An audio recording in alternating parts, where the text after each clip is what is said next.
Have you ever wished that your lover were psychic? Or worse, been frustrated because they're not psychic? Like in your mind, you know exactly what you want, but you're not actually communicating that, and then you get mad that your partner doesn't know exactly what you want? Well, I invite you to think about nature as a not psychic lover.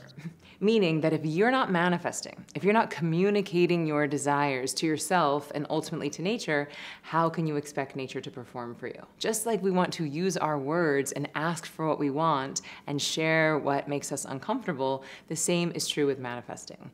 We can't just go through life and be surprised or frustrated or angry at what life is handing us if we never take the time to place the order with the cosmic waitress at the cosmic restaurant. She's ready to serve. She wants to make our wildest dreams come true, but we have to first take the time to figure out what we want and then communicate that. So I invite you to, with your lovers and with nature, communicate your desires so that you can get your wildest dreams.